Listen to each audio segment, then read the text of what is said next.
You know that classic frustration of watching a horror movie and yelling at the screen, "Don't go in there," or "For the love of God, don't pick up that phone." For the longest time, it felt like characters were written to be dumb on purpose, just following the script so they could die. But then in the mid-90s, Wes Craven decided to change the game and give us something completely different. I'm talking about Scream, a movie that didn't just revive the slasher genre when it was practically dead and buried. It did it with razor-sharp intelligence. For the first time, the characters had seen the same horror movies we had. They knew the rules you were supposed to follow if you wanted to make it out alive, or at least they tried. But Scream is way more than cheap scares and clever meta commentary. It's a franchise that blends whodunit suspense, biting dark comedy, and that irresistible urge to figure out who's behind the ghost face mask this time. Whether it's the nostalgia of old video stores or the nerve-wracking buzz of a phone call, this saga left a permanent mark on pop culture. Today we're talking about how Sidney Prescott became the ultimate final girl, and how this franchise keeps finding new ways to reinvent itself, or rather, trying to reinvent itself. Because let's be honest, by the 7th movie, when they decide to turn the original crime house into a tourist attraction for clueless couples, you start to realize the real danger isn't Ghostface, it's the script's lack of common sense. There are so many bad decisions on screen that they make 80s teenagers look like NASA-level geniuses. So grab your popcorn and lock the door, because we're diving into all 7 movies of this incredible franchise that, no exaggeration, turned me into a full-on slasher movie sommelier.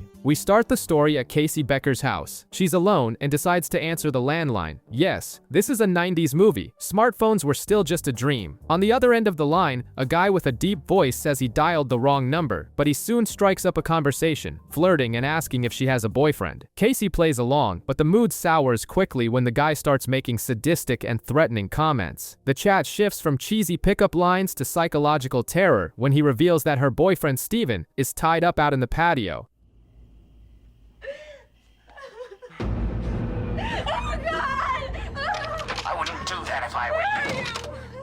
Now, the killer, who is in total control of the situation, decides to turn the night into a twisted trivia game. If Casey gets the horror movie trivia questions right, she and her boyfriend live. If she gets them wrong, well, you can imagine. She nails the warm-up question, but then comes the trick question. Who was the killer in Friday the 13th? Under pressure, Casey answers immediately, Jason, but the answer is wrong. In the first movie, the killer was Jason's mother, Pamela. Jason only picks up the machete in the sequel. The killer tells her she won a bonus round, but the price was high. Her boyfriend has just been dispatched. Casey runs, turns on the patio lights, and sees poor Steven gutted outside, literally inside out, if you catch my drift. The killer wants another round, but Casey is done being a contestant in this bloody quiz. A chair crashes through the window and she bolts out armed with a kitchen knife, in that classic initial victim desperation, but it doesn't do much good. She's caught by a hooded, masked figure who stabs her in the chest. On the ground and being strangled, she manages to pull the mask off the killer and sees his face, looking shocked, but we, the audience, don't see a thing. When her parents arrive, they only find their daughter hanging from a tree in the garden, in a gruesome state. We cut to Sidney Prescott, our protagonist, who is dealing with the anniversary of her mother's brutal murder. The next night, Sidney is home alone when the masked killer breaks in and tries to attack her. After a tense struggle, the guy vanishes. Out of nowhere, Billy, Sidney's boyfriend, climbs through the bedroom window. She's relieved for a second until a cell phone falls out of his pocket. Sidney puts 2 and 2 together, thinks he was the caller, and runs out. Downstairs, she bumps into Dewey, the town's deputy, who ends up arresting Billy. At the police station, things get ugly. Sidney, traumatized and influenced by circumstantial evidence, ends up accusing her boyfriend. She decides to stay at her friend Tatum Riley's house. Tatum is Dewey's sister, but the peace is short-lived. The killer calls again, taunting her and claiming she made a huge mistake thinking Billy was the culprit. He ends the call with that basic suspense line, "You'll find out who I am soon." Who are you?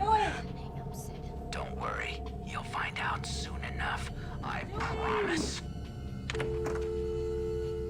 To make the poor girl's life worse, tabloid journalist Gail Weathers shows up in town. This woman wrote a book exposing that Sidney's mother had multiple affairs, including one with the man convicted of killing her, Cotton Weary. The atmosphere at school gets heavy and classes are canceled. The principal, thinking he's safe, stays there alone and ends up dead when he gets distracted. Basic rule: never stay alone at school in a horror movie. Meanwhile, at the video store, I miss the Blockbuster era, Stu and Randy are discussing theories. Randy, the horror movie nerd, says because Billy might be the killer, even if the motivation is stupid. Stu disagrees, and Randy drops the truth bomb. Everyone's a suspect. Billy himself shows up to shut Randy up and points out that the nerd also fits the psychopath profile because he knows too much about movies. The night of the party at Stu's house arrives to celebrate the school cancellation. Sydney, Tatum, Dewey, and Gale show up. The party is swinging, people are drinking, until Tatum goes to the garage to get beer. Terrible idea. The killer corners her, cuts the girl's arm, and in a desperate attempt to escape, she tries to squeeze through the doggy door in the garage door. The killer activates the motor, the door goes up, and Tatum is crushed. A creative and tragic death. And every time I see this scene, I remember the same scene in Scary Movie and forget the original.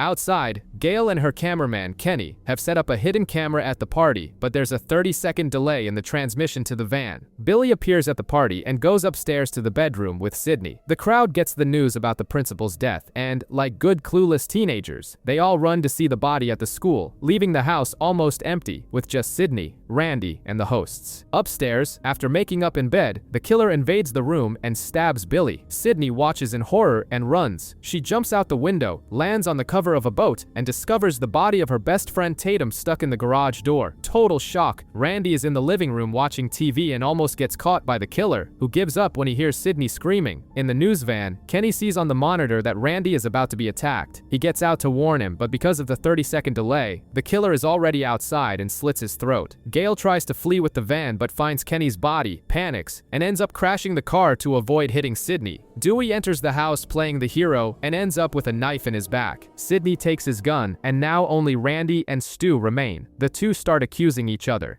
Hey, please give me that gun! Give me that gun, guys! No, I didn't! I did it, Sid!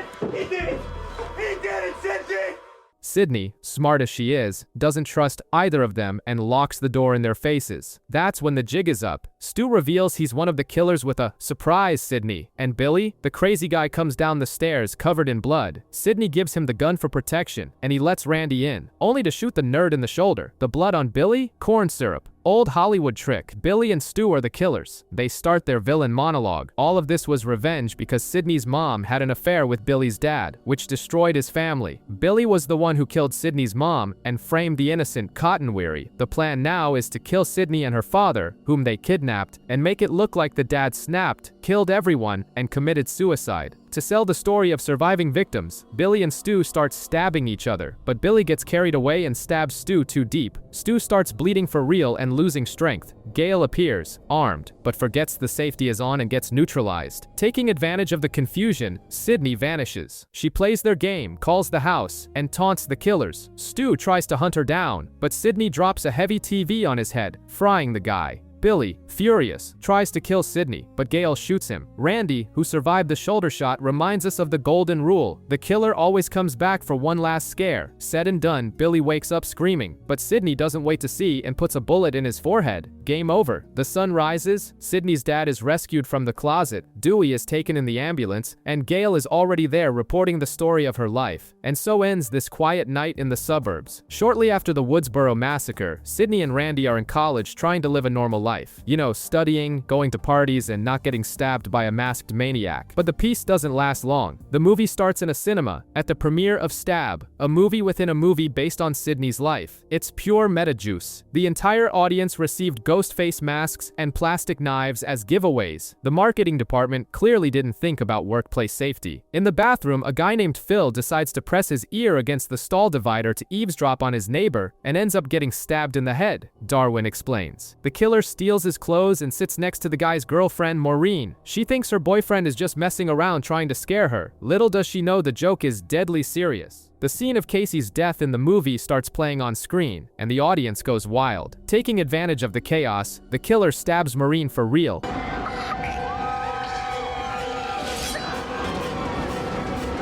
She climbs onto the stage begging for help, and the crowd thinks it's an immersive 4D performance. When she falls dead, the realization hits: the nightmare has restarted. Sydney watches the news and realizes her life has literally become a horror movie sequel. Gale Weathers shows up looking for fame because other people's misery is her paycheck, and Dewey also arrives, trying to play hero and protect Sydney. Randy, our expert on cliches, drops a pearl of wisdom: the rules have changed. In a sequel, the body count is higher, and the death scenes are much more elaborate. Basically, he's saying, brace yourselves, it's gonna get ugly. And it doesn't take long. The next victim is Cece Cooper, a sorority girl who is home alone. The phone rings. We already know, if the phone rings and you're alone in a slasher movie, run. The killer plays cat and mouse, invades the house, and throws the poor girl off the balcony. The police arrive and the names start to match up. The new victims have names similar to the first Woodsboro victims. It's a copycat killer with organizational OCD. Sydney is attacked at a party, but her boyfriend Derek shows up to save the day and ends up getting a slash on his arm. The killer flees. The doubt hangs in the air. Was Derek a hero, or was this all staged so he wouldn't look suspicious? In a horror movie, the nice boyfriend is always first on the suspect list. The tension rises when Randy, Gale, and Dewey are on campus discussing the situation in broad daylight. The killer calls Randy and starts mocking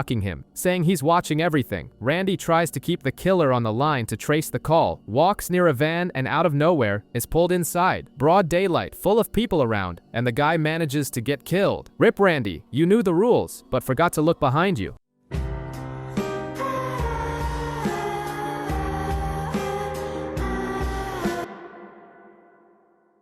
Now it gets personal. Sydney and her friend Hallie are being escorted by two detectives. At a traffic light, Ghostface attacks, kills the driver, and causes an accident. The car crashes, and the killer is knocked unconscious in the front seat. Sydney and Hallie have to climb out of the car over the unconscious killer. It's that moment you scream at the screen, "Don't touch him!" The window.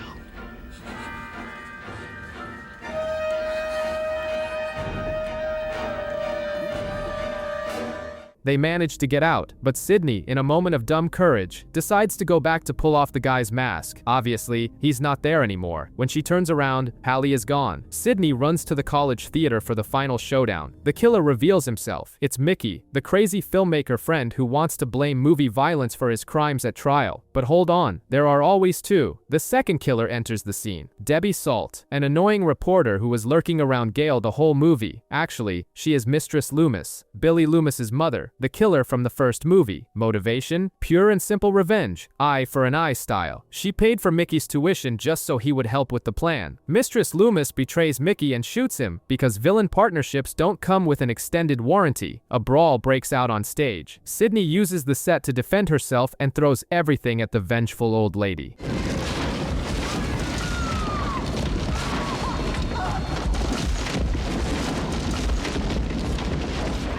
In the end, Cotton Weary shows up. Mistress Loomis tries to convince him to kill Sydney, but the guy decides to be the hero this time and shoots Billy's mom. Mickey, proving that horror movie villains have 9 lives, gets up out of nowhere for one last scare. Gale and Sydney fill him with lead. And just to be sure, Sydney puts a bullet in Mistress Loomis's forehead. Basic survival rule, always double tap. Just in case, she says, and she is absolutely right. Dewey, who had been stabbed again, is wheeled out on a stretcher, but alive. The guy is immortal. Sydney walks across the campus, leaving the reporters talking to Cotton, because she's done with this whole circus. Until the next movie, Sid.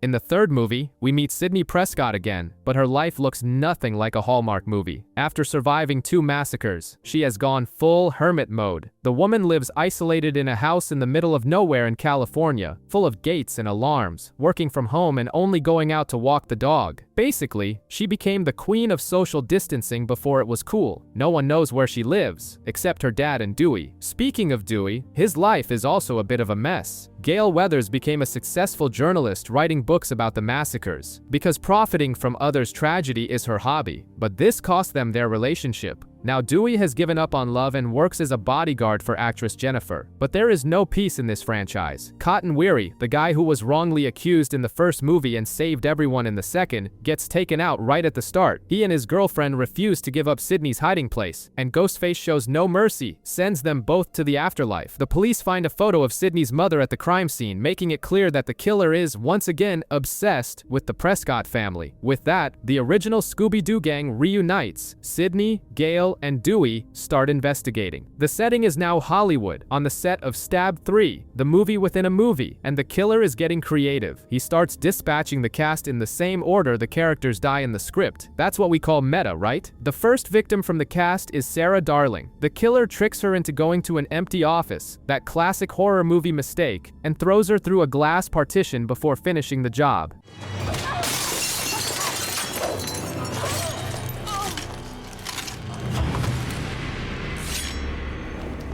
Then, it's Steven Stone's turn, the cocky bodyguard. He's in his trailer, gets a call from Ghostface using Dewey's voice, and after badmouthing the late Tatum, the killer comes out of a closet and shows him how to use a frying pan. The guy gets beaten, stabbed, but still manages to crawl to Jennifer's door to die in front of everyone, traumatizing the entire cast. Paranoia hits hard, and the cast gathers at a mansion. Then comes the Darwin Award moment of the movie. A mysterious fax arrives, and actor Tom Prinz decides to read the message in the dark using a lighter. The detail is that the house was leaking gas. The result? The house explodes, Tom becomes barbecue, and the rest of the gang goes flying. The killer uses the smoke to try and get Gale, but Dewey arrives shooting and saves the day momentarily. After a lot of running around and strange encounters on the movie set, where Sidney even thinks she's hallucinating, producer John Milton invites everyone to a party at his house. Because nothing is better than a party when there's a serial killer on the loose, right? At the party, tactical stupidity reigns. Everyone splits up. The director, Roman, is found dead inside a chest. The actress Angelina panics, runs off alone, and obviously becomes a statistic. The killer then goes after the rest, throws Tyson off the balcony, and corners Jennifer in a secret passage behind a false mirror. Dewey tries to shoot the mirror to save her, but the reflection messes him up and the lady ends up eliminated. Ghostface takes Gale and Dewey hostage to lure Sidney. She arrives prepared and armed, but the killer is slippery and escapes. Detective Kincaid shows up to help, but gets knocked out quickly. Sidney is chased into a room where the killer finally takes off the mask, and the reveal is a total soap opera twist. The killer is Roman, the movie director. Son.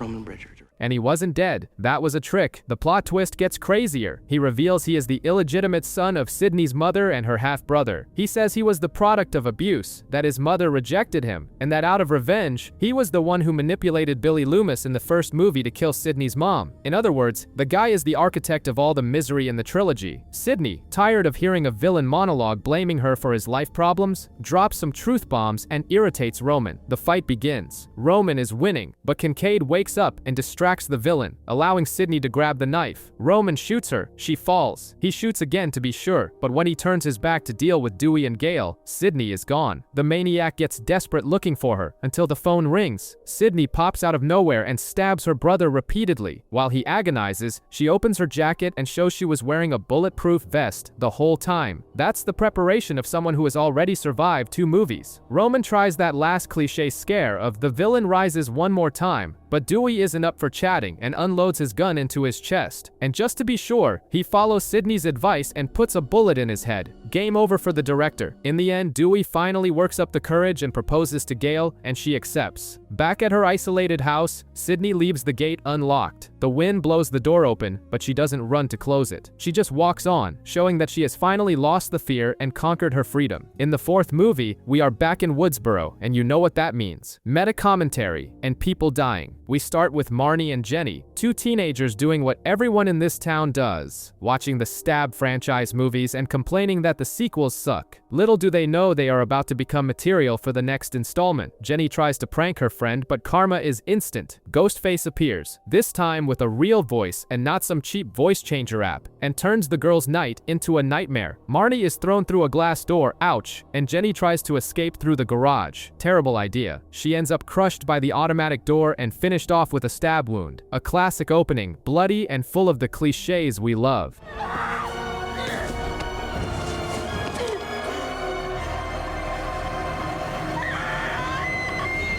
Cut to the next morning. Dewey is now the sheriff, but he still has that look of someone who lost their puppy. He wakes up early to deal with pranksters hanging Ghostface costumes in the street. Arriving there, we meet Judy Hicks, the suck-up deputy who bakes lemon squares, and clearly has a not-so-subtle crush on her married boss. The mood sours when the real news breaks. 2 students were found dead. Woodsboro is back to being hell on earth. Meanwhile, we meet the new generation of potential victims: Jill Roberts, Sydney's cousin, Kirby, the cool film buff, and Olivia. They arrive at school surrounded by cinema nerds and bloggers who live stream their entire lives, Robbie and Charlie. It's the anniversary of the original massacre, so the town is crawling with journalists and crazies. Sydney Prescott is also in town, promoting a self-help book. As soon as she finishes her motivational speech, chaos reigns. The police find a victim's cell phone and a bloody knife in the trunk of Sydney's rental car. Basically, Ghostface sent a welcome back message in the worst way possible. Now, Sydney is a suspect and can't leave town, staying at her Aunt Kate and cousin Jill's house. Night falls, and the tension rises. Jill gets a visit from her clingy ex-boyfriend Trevor, but Sydney chases the kid away. While Jill and Kirby watch a zombie movie, Olivia is in the house next door. The phone rings. The killer delivers the classic line, "I'm in the closet." Kirby checks her closet, and there's nothing there. The killer retorts with sarcasm, "I never said I was in your closet." Ghostface bursts out of Olivia's closet and makes mincemeat of the girl. Sydney, who has a PhD in surviving maniacs, rushes to help, but finds Olivia in a deplorable state, with her insides getting some fresh air, if you catch my drift. The killer also attacks Jill and fights with Sydney, who manages to kick the masked figure down the stairs, but he escapes before the police arrive. What's going on in here? He's in here. Where is he?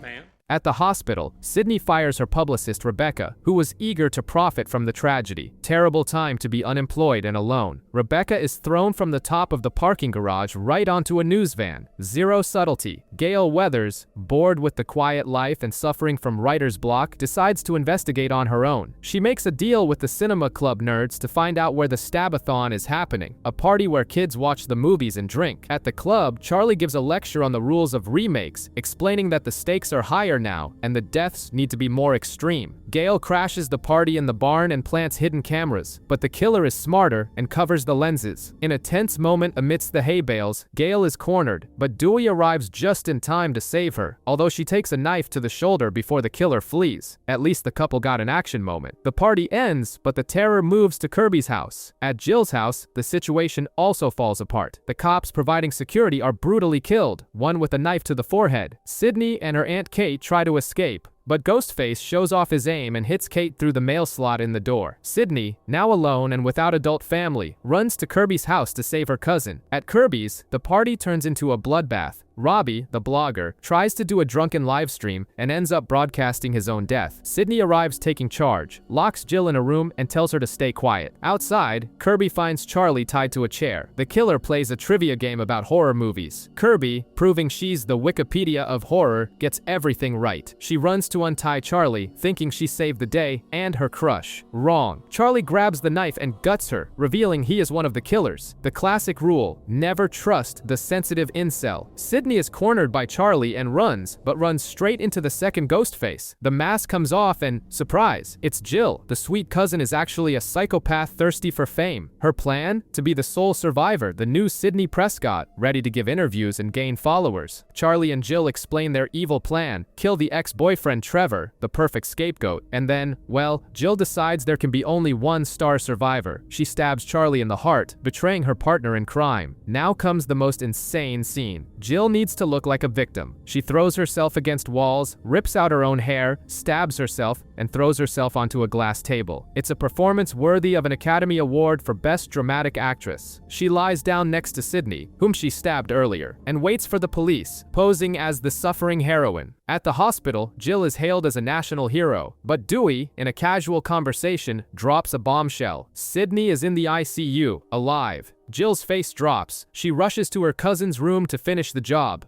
A chaotic fight breaks out in the hospital room. Fucking die already!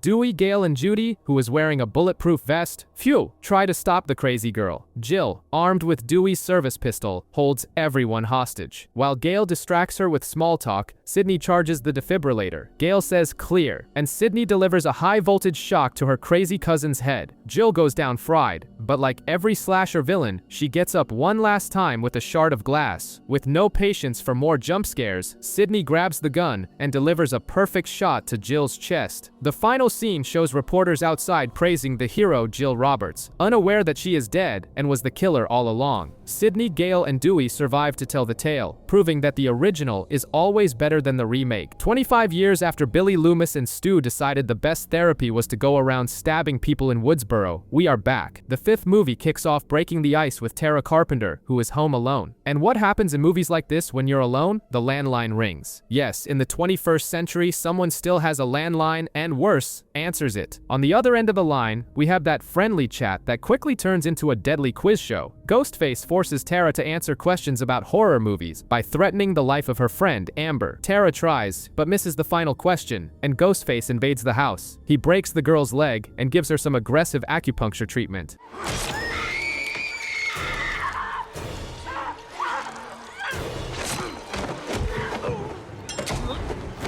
But, breaking the tradition of the opening victim always dies, Tara survives, although she's left in shambles. Word spreads and Tara's older sister, Sam Carpenter, returns to town with her boyfriend Richie. Richie is the kind of guy who seems a bit lost, like he parachuted into the script and has no idea what the Stab franchise or the rules of Woodsboro are. While Sam visits her sister in the hospital, Richie stays back binge-watching YouTube videos to understand the rules of survival, which is pretty ironic since you are watching this right now. We also meet the new squad of suspects. Friends. Amber, the twins Chad and Mindy, niece and nephew of the late Randy, and Liv. Sheriff Judy Hicks, remember her? The one who baked suspicious cookies years ago, now runs the police force and interrogates the group. Sam, who apparently has heavier family issues than average, starts having hallucinations of none other than Billy Loomis. That's when she drops the bombshell on Tara. Billy is her biological father, meaning Sam is the daughter of the original serial killer. Nice genetic inheritance, huh? Meanwhile, outside a bar, Vince, a guy Liv is hooking up with, decides to take a leak in the dark. Bad idea. His car starts on its own, he goes to check, and Ghostface appears to give the guy a hole in his neck. And just like that, Vince's history. Sam and Richie decide to ask an expert for help. Dewey Riley. The guy is down on his luck, living in a trailer, separated from Gale Weathers, and watching her morning news show with a teary face. At first, he kicks the kids out, but like any reluctant hero, he caves, alerts Sydney and Gale, and joins the investigation at the twins' house. There, they discover that Vince was Stu's nephew. Basically, Woodsboro has become a family reunion for killers and victims. With Sam being Billy's daughter, she becomes the prime suspect and storms out of the gathering. Ghostface wastes no time and attacks Sheriff Judy in her front yard in broad daylight, stabbing everywhere. Her son Wes is inside setting the table, creating that classic tension of, is the killer behind the fridge door? And yes, the killer gets Wes and finishes the job.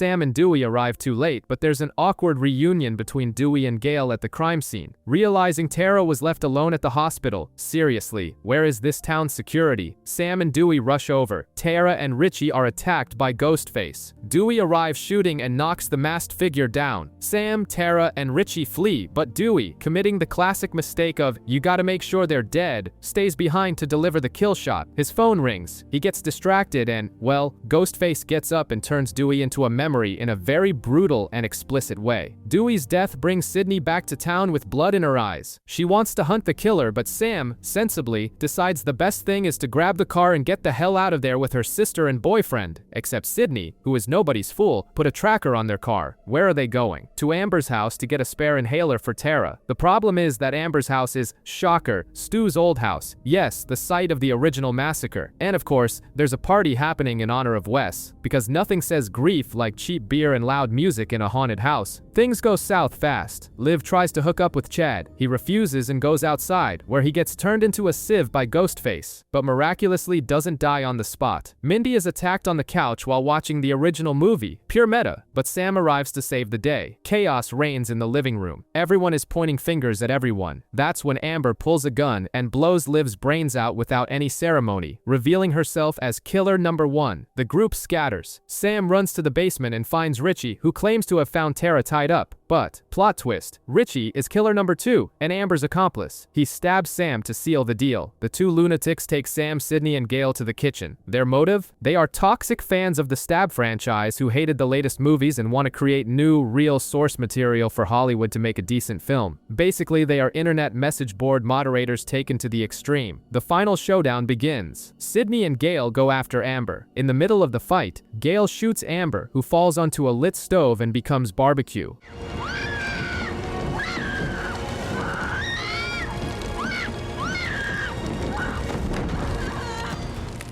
Meanwhile, Sam is getting beaten by Richie, but sees her father's knife, handy hallucination, that one, and decides to honor the bad blood in the family. She grabs the knife and turns Richie into a human pincushion, stabbing him so many times we lose count, before finishing him off with a shot and a slit throat, just to be sure. Suddenly, Amber, all burnt and looking like a B-movie zombie, gets up screaming for one last scare, but Tara, sitting in the corner, puts a bullet straight in her head and ends the circus. In the end, the survivors are rescued. Sam thanks Sydney and Gale, who refuses to write about the killers so as not to give them fame, preferring to write a tribute to Dewey. In the 6th movie, we are in New York City, where Laura, a film professor, is in that classic scenario of waiting for a dating app hookup at a bar, and, since technology loves to get in the way, the guy texts saying he got lost. She goes out to meet the guy in a dark alley, decision number 1 in the How to Be the First Victim manual, and sure enough, her date isn't the hunk from the photo, but a maniac in a mask who guts her. The killer takes off the mask and reveals himself to be Jason, a student of hers. He goes back to his dorm all proud, thinking he's the new protagonist. But hold on, karma comes galloping in. Jason gets a call from his roommate, Greg, except Greg's voice sounds different. It has that Ghostface vibe. In a sadistic game of hot or cold, Jason finds his friend Greg chopped up inside the fridge. The real Ghostface appears, mocks Jason's amateur movie asking, "Who gives a asterisk CK about movies?" and sends Jason to hell. Plot twist right in the opening. Ghostface killing Ghostface. The meta commentary is on fire. Cut to Sam Carpenter, who is now in therapy. She admits to her therapist that when she killed Richie in the last movie, it felt right. The therapist makes a face like, "Oh my god, what have I gotten myself into?" It felt right. And the session ends awkwardly. Sam goes home and discovers her sister Tara went to a frat party. Sam, in full overprotective sister mode and with good reason, goes after her. At the party, Tara is being harassed by a jerk student. Chad, one of the Woodsboro survivors, tries to help, but the confusion only ends when Sam arrives and uses a taser quite educationally on the harasser's crotch. The sisters fight because Tara wants to live a crazy life and Sam wants to lock everyone in a bunker. On the way out, Sam still has to deal with people on the street accusing her of framing the previous murders. The protagonist's life is not easy. Back home, there's a cute moment between Tara and Chad, but Quinn, their roommate, interrupts the hookup. We also find out Sam is secretly seeing the hot neighbor, Danny, but peace ends quickly. Detective Bailey calls warning that Sam's ID was found at the crime scene of the dead students from the beginning. On the way to the station, Sam's phone rings. It's Richie's number. Ghostface attacks the sisters in the middle of the street and they run into a bodega. This scene is pure tension. Ghostface enters the store, dispatches some random customers, and when the owner tries to shoot him with a shotgun, the masked figure dodges, kills the owner, and takes the shotgun. Yes, now Ghostface has a 12 gauge. He hunts the sisters through the aisles, but the police arrive before he can finish the job. At the station, we find out the killer is leaving old masks at the crime scenes. And who shows up to help?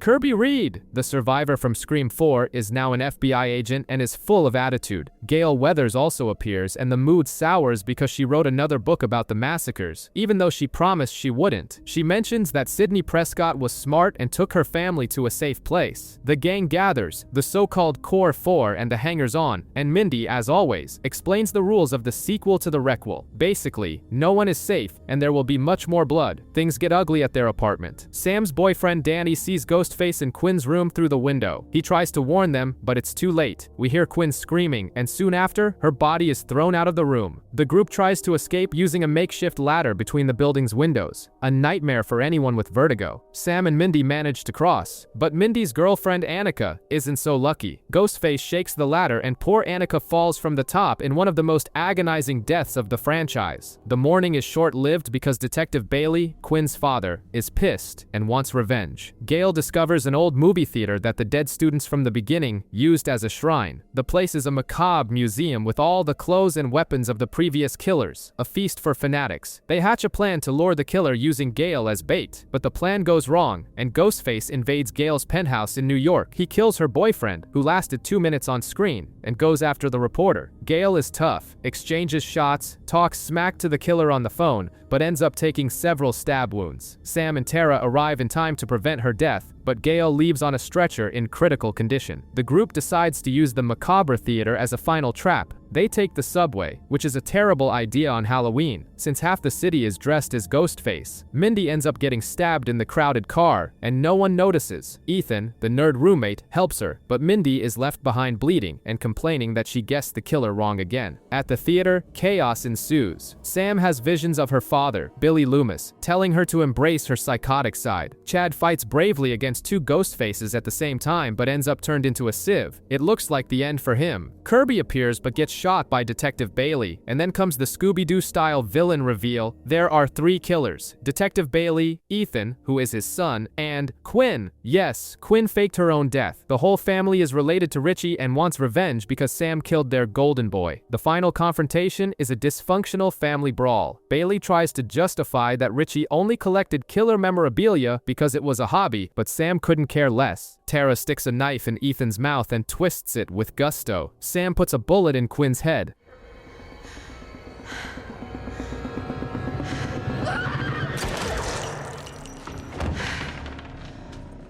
That leaves the big daddy, Detective Bailey. He falls from the balcony but wakes up to a call from Sam. Using the Ghostface voice and wearing Billy Loomis's robe, Sam unleashes her dark side and stabs the detective about 30 times, with Tara's silent approval. To finish, a stab to the eye. Ethan rises from the dead for one last scare, classic. But Kirby drops the TV on his head, paying homage to Stu's death in the first movie. A respectful retro kill. In the end, we find out Mindy survived. Chad is also taken to the ambulance alive, proving to be immortal. The core 4 remains intact, defying statistics. Sam stares at her father's mask on the floor, thinks for a moment, but decides to leave that life behind, for now, and walks away with her sister. Another massacre resolved via shock therapy. A pair of idiots decide it's a brilliant idea to rent a night in the house where multiple real-life murders have happened over several decades. Because nothing says romantic evening like sleeping in the same room where people were stabbed to death. The house from the first and fifth films has now been turned into a museum. Anyone can walk in, pay a fee, and pretend they're not going to die. It's horror tourism for people who have clearly never watched a horror movie in their lives. The boyfriend is a die-hard fan of the Stab franchise, the name of the Scream movies within the Scream universe. The girlfriend, on the other hand, spends the entire tour looking like she stepped in wet dog poop and was forced to stay there. The woman complains that everything is artificial while walking through actual crime scenes. The irony hits harder than any of Ghostface's knives. They explore the corners of the house until the blonde finds herself alone and comes face to face with Ghostface. She nearly jumps out of her skin, runs for her life, finds her boyfriend, and they discover it was just a motion sensor animatronic, part of the tour. Her resting bored face returns to its natural state, and she goes back to being the most exciting person in an empty room. Of course, the famous phone call was also part of the gimmick, but when the boyfriend goes to the bathroom, the woman gets another call, this time on her cell phone. A stranger tells her that tonight is the night, and she won't live to see tomorrow. The boyfriend vanishes for the 3rd time and reappears dressed as Ghostface, pointing a knife at her. This guy watches horror movie recaps and learns absolutely nothing. But thank God these two don't last long, because that harmless robot suddenly wasn't a robot anymore. It was a real killer. Goodbye couple that existed exclusively to die in the cold open. They'll always be remembered for serving as the franchise's opening act. And goodbye to the legendary house that started this whole thing. They burned it down. The house will be missed more than most of the characters in this script. Now we meet another pair of reckless teens. The blonde is Tatum, and the guy is Ben, who just hopped through her bedroom window looking to get some skin in the game. However, this particular girl is the daughter of Sydney, the immortal protagonist of the entire franchise. A woman who has survived more killers than any human being should obviously wouldn't let a suspicious boyfriend hide in her daughter's room. She kicks the kid out immediately. When she returns to her room, we meet her new husband, Mark Evans, the High Sheriff. Sydney took protecting herself against Ghostfaces seriously. She married the sheriff. Pure strategy. After an eternity of irrelevant scenes, we finally finally hit the next day. Sydney is working a shift at the cafe she manages when she receives a mysterious call, but this time it's not some random nut job with a voice changer. It's Stu. Yes, they had to resurrect a legendary character to try and breathe some life into this franchise. The guy calls to say he knows about Sydney's daughter and that he's right in front of her school, ready to start the chaos. Definitely tell you though, I am currently outside of her high school theater. Don't you fucking dare! It's showtime, bitch. At the school, a theater rehearsal is underway. A girl is hanging from steel cables, acting as a fairy or something, with a guy controlling the special effects. Suddenly, the tech guy vanishes. The cables start swinging wildly, and Ghostface appears to finish the job. Sydney arrives armed and tries to gun the guy down. She doesn't hit a single shot, not one. The woman survived 7 movies, but her aim is still that of someone playing an FPS for the first time. The tech guy is found dead shortly after. All this time, Sydney thought it was her own daughter hanging from the cables, but Tatum shows up, completely confused. The police arrive. Back at the house, Mark leads officers to sweep the place. They check windows, bedrooms, doors. All clear, except they forgot to check the attic. The entire attic. A professional police tactical team forgets the attic. Police incompetence in this franchise is more consistent than any character development. The killer descends from the attic like he owns the place. The lights go out, and the brawl begins. By some miracle, Mark survives, and Ghostface stays down. That's when Gail shows up with her crew. The journalist who has been in all 7 movies. The only original cast member never to miss an installment. Not even Sydney managed that. Time to unmask the killer. And it's just some random kid nobody knows. Nobody. Not even the characters know who he is, let alone the audience. He gets run over shortly after. He will never be remembered. With the house settled, Sydney and her family get another call from Stu. The guy is literally participating in the entire movie via video calls. He says he's coming for both of them. Sydney and Gail discover that the last Ghostface had mental health issues and head to the psychiatric hospital where he was committed. The doctor shows them the guy's room. Apparently, he didn't even have a motive to attack Sydney. He hadn't even watched the Stab franchise. When they show a photo of Stu, the doctor recognizes him. The man had been committed there for decades and was released 2 weeks ago. Stu really survived, and he's the one pulling the strings. Meanwhile, Mark decides to search the creepy garage of the house alone, for no apparent reason. The High Sheriff, alone, in a dark garage. Predictable result. Goodbye, Mark. At least he won one fight against a Ghostface before checking out. Point for him. Sydney decides to bait Stu on television, using a live interview with Gail. She calls him a forever sidekick and says this is his chance to be the lead. The call comes during the commercial break. Stu says Tatum disobeyed her mother, is out with friends, and he's already there. Tatum really was at a bar and was going to drive back with Ben, but on the way, she discovers that all those recordings of Stu were actually Ben using AI to impersonate him. AI even in Scream. Look how far we've fallen. She manages to escape the car, but outside she runs into a real Ghostface.